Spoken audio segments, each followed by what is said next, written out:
The potential successor to slain Hezbollah leader Sayed Hassan Nasrallah has been out of contact since Friday, a Lebanese security source said on Saturday, after an Israeli airstrike reported to have targeted him. In its campaign against the Iran-backed Lebanese group, Israel carried out a large strike on Beirut's southern suburbs late on Thursday that Axios cited 3 Israeli officials as saying targeted Hashem Safadine in an underground bunker. The Lebanese security source and 2 other Lebanese security sources said Israeli strikes since Friday on Dahiya, a residential area and Hezbollah stronghold in southern Beirut, have kept rescue workers from scouring the site of the attack. Hezbollah has made no comments so far on Safadine. The loss of Nasrallah's rumored successor would be another blow to Hezbollah and its patron Iran. Israeli strikes across the region in the past year, sharply accelerated in the past few weeks, have decimated Hezbollah's leadership. Israel expanded its conflict in Lebanon on Saturday with its first strike in the northern city of Tripoli, a Lebanese security official said, after more bombs hit Beirut suburbs and Israeli troops launched raids in the south. At least 8 strikes hit Beirut's southern suburbs late on Saturday, including close to the country's main airport, according to Reuters witnesses, after the Israeli military issued warnings to residents of certain buildings in the area. Israel has begun an intense bombing campaign in Lebanon and sent troops across the border after nearly a year of exchanging fire with Hezbollah. Fighting had previously been mostly limited to the Israel-Lebanon border area, in parallel to Israel's year-old war in Gaza against Palestinian group Hamas. Israeli military spokesperson Rear Admiral Daniel Hagari said Israel had killed 440 Hezbollah fighters in its ground operations in southern Lebanon and destroyed 2,000 Hezbollah targets. Hezbollah has not released any death tolls. Israel says it aims to allow the safe return of tens of thousands of citizens to their homes in northern Israel, bombarded by Hezbollah since last October 8. The Israeli attacks have eliminated much of Hezbollah's senior military leadership, including Nasrallah in an air attack on September 27.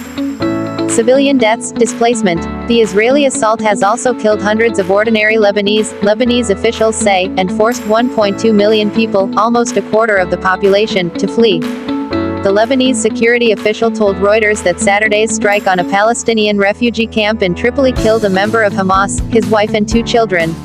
Media affiliated with the Palestinian group said the strike killed a leader of its armed wing, naming him as Saeed Attallah.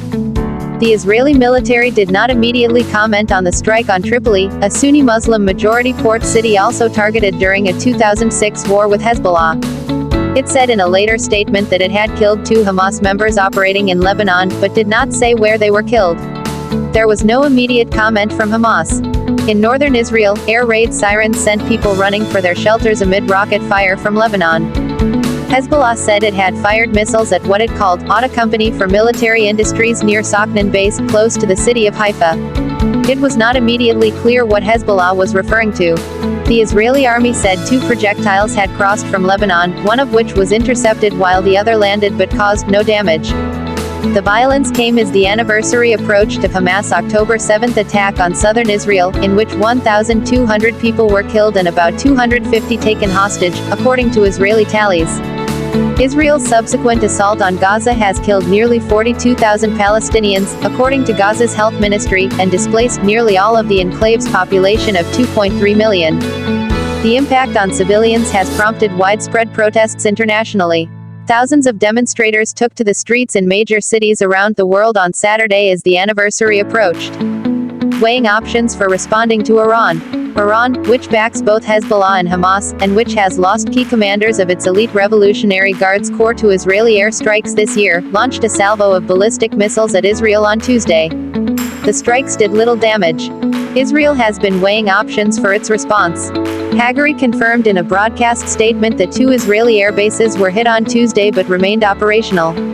He said Israel's political leadership would decide how and when to respond. Israeli Prime Minister Benjamin Netanyahu said in a pre-recorded video message that no country would accept an attack on its citizens like Iran's on Israel.